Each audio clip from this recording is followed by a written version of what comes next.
Soyez les bienvenus dans cette nouvelle dimension. Une dimension où le quotidien peut basculer à tout instant dans l'horreur. Une dimension où l'angoisse s'immisce dans la vie de chacun des protagonistes de nos histoires. La folie, l'étrange, le surnaturel débarquent ainsi lorsque l'on ne s'y attend pas, bouleversant les vies, les emportant au plus profond de la terreur. Soyez les bienvenus dans la dimension creepy. Certains héritages du passé peuvent être remplis de bonnes surprises, d'objets de très grande valeur, voire même de trésors cachés. La protagoniste de notre histoire a hérité entre autres d'un miroir, cachant bien des secrets. Voici son histoire. Nous nous rendons actuellement chez mon arrière-grand-mère. Elle est décédée il y a quelques jours de cela. Personnellement, je ne l'ai jamais connue. Pas plus que ma mère ne la connaissait d'ailleurs. Apparemment, c'était une véritable sorcière, et sa mère ne pouvait pas se permettre d'y amener ses enfants. Si nous nous rendons là-bas, c'est pour récupérer quelques souvenirs malgré tout. Après tout, elle faisait partie de la famille. Peu importe son passé, son caractère. Nous y voilà. Une bonne vieille cour à cailloux, une grande maison dans un état pitoyable, des fleurs mortes. Parfait. Wow, personne n'a rien entretenu ici. On dirait que ça a été à l'abandon depuis des années. C'est triste quand on y pense. Plus personne ne venait lui rendre visite. Je te l'ai déjà dit, ma grand-mère n'était vraiment pas une bonne personne. Elle s'était mise toute la famille à dos. Je ne dis rien et observe la maison grisée par le temps. Ma mère sort le vieux trousseau de clés de sa poche avant d'ouvrir l'entrée avec difficulté. Le bois de la porte avait pris l'humidité et s'était déformé. Elle actionne l'interrupteur et éclaire la cuisine, tandis que je me hâte de relever les stores, histoire qu'on y voit clair là-dedans. Bon, ne traînons pas Charline. Je veux que tu t'occupes du grenier, regarde ce que tu aimerais y récupérer. Ta mère et moi, on va jeter un œil dans le salon et dans la chambre. Ok, je m'exécute et ouvre la porte sur les escaliers menant au grenier, tout en évitant soigneusement les toiles d'araignée sur mon passage. Ça sent le vieux bois humide et la poussière ici. Et on n'y voit pas très clair là-dedans. Seulement, j'ai beau abaisser l'interrupteur, l'ampoule ne fonctionne plus. Je vais devoir me contenter des faibles rayons de soleil qui traversent les volets. Ça devrait suffire, j'imagine. De toute façon, je vois pas ce que je vais bien pouvoir ramener chez moi ici. J'arpente la pièce, mes tennis claquant sur le vieux parquet, et m'agenouille auprès d'un coffre rempli de livres.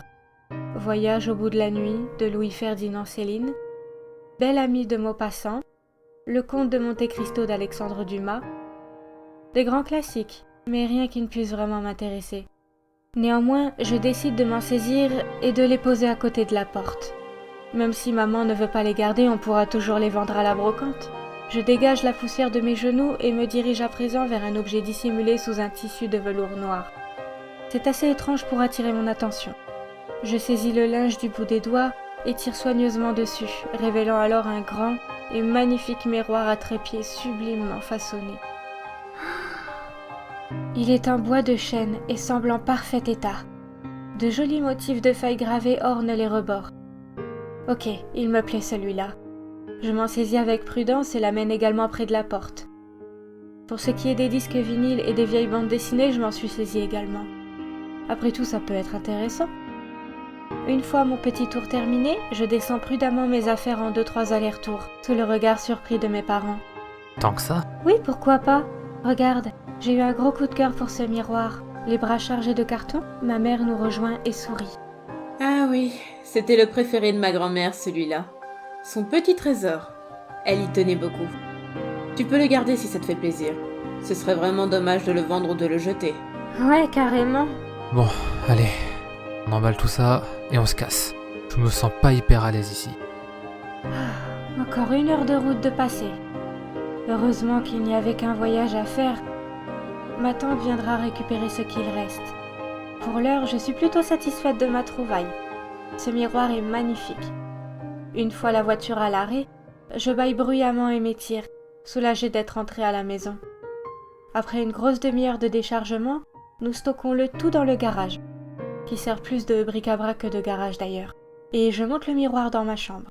J'ai justement une petite place juste en face de mon lit. Il sera très bien ici. Ça fait quelques heures que je me suis endormie maintenant, et un étrange bruit me réveille, comme si on tambourinait sur quelque chose. Je me redresse dans un sursaut et examine les alentours, jusqu'à ce que mes yeux s'arrêtent sur le splendide miroir. Je ne sais pas si c'est la fatigue qui me joue des tours, mais quelque chose cloche. C'est bien moi dans le reflet, mais j'ai comme l'impression que mes yeux brillent d'une lueur rougeâtre. Ça me glace le sang. Sans détacher mon regard, je dégage la couette et m'avance prudemment vers le miroir. Oui, c'est mon corps, mon visage, mes cheveux, mais ce ne sont pas mes yeux. Je dois halluciner. Je secoue la tête et me frotte les paupières avant de m'observer à nouveau.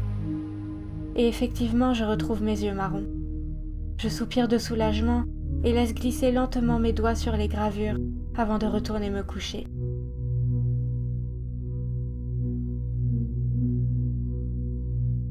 Mon réveil sonne, me faisant grommeler, mais le bruit strident me file une montée de sang. Je saisis mon portable et l'arrête brusquement avant de le balancer sur la table de nuit. Je me lève, déjeune, me lave et m'habille avant de m'observer à travers le miroir de mon arrière-grand-mère.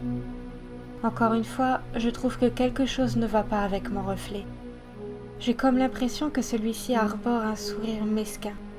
Je hoche la tête de gauche à droite, incrédule.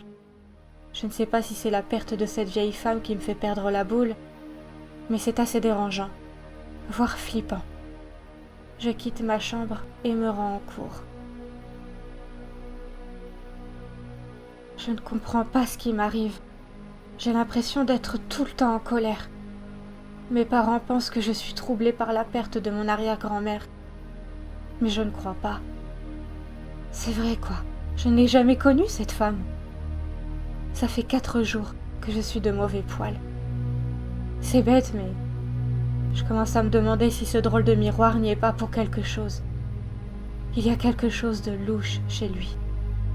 J'ai l'impression qu'il ne me reflète pas comme il faut. Lorsque je m'observe au travers, j'ai la sensation qu'il ne s'agit pas de moi. Je n'ai jamais eu cet air malicieux sur mon visage. À cause de tout ça, je passe énormément de temps à m'observer, à me demander ce qui cloche avec ce foutu miroir. Alors que je remue pensivement le contenu de mon assiette, ma mère me jette un œil inquiet. « Charline, ma chérie, ça fait déjà plusieurs jours que tu ne te nourris plus convenablement. Je sais que la perte de ton arrière-grand-mère t'affecte énormément, mais... » Quand est-ce que tu vas arrêter de dire des conneries, maman ? Ma mère s'immobilise, choquée par mes propos. Dis donc, Charline, sur un autre ton, s'il te plaît. Gronde mon père, désagréablement surpris. Je ne la connaissais pas, cette vieille folle, moi. Alors comment veux-tu que j'éprouve quoi que ce soit quant à sa mort ? Merde ! Charline ? Je balance ma fourchette sur la table et me lève brusquement en quittant la cuisine d'un pas furieux. Mon cœur bat tellement vite. Pourquoi ai-je autant de haine en moi ? Qu'est-ce qui m'arrive à la fin ? J'ouvre la porte de la salle de bain et m'appuie sur le rebord du lavabo, le souffle court, tentant de calmer ma respiration. Je lève la tête et contemple mon reflet. Mon visage est si fatigué. Je suis blanche et des cernes commencent à se creuser sous mes yeux bruns. Je fais couler l'eau du robinet et m'en arrose copieusement le visage. Au moins, ça a le mérite de calmer mes ardeurs. Après plusieurs minutes à tenter de reprendre mes esprits, je sors de la salle de bain et me dirige vers ma chambre. Comme à mon habitude ces derniers temps, je me plante devant le miroir. Et alors que la fatigue marque clairement mon visage, mon reflet, lui, semble resplendissant. Une police, pas de cernes, toujours cette espèce de sourire en coin discret. La pluie commence à tomber dehors. Je détourne le regard pour observer les gouttelettes d'eau s'écouler lentement sur les vitres. Et lorsque je ramène mon attention sur le miroir, je hurle. Mes yeux sont de nouveau d'un rouge vif anormal, et je souris à pleines dents, dans un froncement de sourcils. Cette image de moi est bien trop horrible. Cette fois, c'est trop. Je me dirige vers mon armoire et en sors un drap blanc dont je me sers pour recouvrir ce foutu miroir, en prenant soin de ne pas observer mon reflet. Je dois m'en débarrasser. Je tente de reprendre mon calme et de retourner au salon. D'abord, je dois m'excuser auprès de mes parents pour mon comportement. Ensuite, je demanderai à mon père de me filer un coup de main pour descendre ce putain de miroir. Ils sont accoudés à la table, l'air pensif. Je suis désolée. Je suis très fatiguée en ce moment. Je voulais pas m'adresser à vous sur ce ton. Charline. Je me dirige dans les bras de ma mère, les yeux larmoyants. Ça va aller, ma puce. Assis-toi avec nous. On était en train de regarder les photos de ta vieille folle d'arrière-grand-mère. Dit mon père avec un sourire moqueur. Je hoche la tête de gauche à droite dans un petit rire coupable, avant de me pencher sur ces photos. Et quelque chose me dérange. Bien que mon arrière-grand-mère avait toujours eu une réputation de sorcière, je ne la trouvais horrible sur aucune de ces photos. Au contraire, elle souriait, paraissait gentille et agréable. Et puis, je tombe sur cette photo, où on la voit posée juste à côté de son miroir, la mine renfrognée. Et les photos suivantes ne sont pas mieux. Plus le temps passait, plus elles semblaient mauvaises. Je commence réellement à me dire que ce miroir est dangereux, aussi bizarre que ça puisse paraître. Papa, tu serais d'accord pour qu'on laisse le miroir dans le garage ? Finalement, je trouve qu'il prend un peu trop de place dans ma chambre. C'est vrai qu'il est imposant ce miroir. Bon, eh bien, puisque tu n'en veux plus, on le vendra à la brocante. On s'occupera de ça demain. Tu devrais aller te reposer. Ok, merci papa. Je me penche et lui donne un baiser, ainsi qu'à ma mère, avant de rejoindre ma chambre. Les choses iront sûrement mieux après m'être débarrassée de ce truc. Visiblement, il est doté d'un étrange pouvoir malveillant. Je rentre à nouveau dans ma chambre et me pétrifie. Le drap est tombé. Mon cœur se remet à battre anormalement vite. Je m'approche d'un pas tremblant, hésitante. J'ai tellement peur de l'expression que je vais arborer cette fois-ci. Sans surprise, je tombe sur mon fourbe reflet, les yeux luisants et le sourire en coin. Je serre les poings et me plante nerveusement face au miroir. « Qu'est-ce que tu es ?» Mes lèvres bougent normalement, mais toujours avec cet air narquois. Et évidemment, je ne reçois aucune réponse. « T'es pas un miroir ordinaire !» Un rire ressemblant au mien retentit dans ma chambre. Prise de peur, je regarde de tous les côtés mais ne vois rien. « Par ici !» chuchote ma voix d'un air menaçant. Mes yeux se posent à nouveau sur mon reflet et je me sens tout à coup privée d'oxygène. Sans que je ne m'en rende compte, mon bras se tend vers mon reflet et je l'étrangle.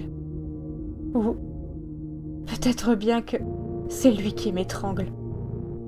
Mon visage se cogne plusieurs fois d'affilée contre le miroir, mais celui-ci ne semble pas se briser.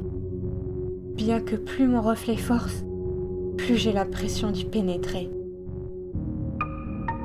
Et puis, plus rien. Il fait noir autour de moi. Mais je peux clairement distinguer ce qui se trouve en face. Il s'agit de mon lit, mon bureau, ma table de chevet, mon reflet, qui semble plus vivant que jamais. J'ai comme la sensation que les rôles ont été échangés. Je vois cette chose me lancer un sourire malsain, tandis que je frappe de toutes mes forces sur la membrane qui semble nous séparer. Sans un mot, elle se saisit du drap qui jonche le sol. Et, dans un dernier regard empli de haine et de malice, me recouvre totalement, me privant alors de la vue. Je savais bien que quelque chose clochait avec ce miroir. Pauvre petite victime condamnée à rester de l'autre côté du miroir. Ainsi, le plus simple des objets peut cacher un secret terrifiant dans la dimension creepy.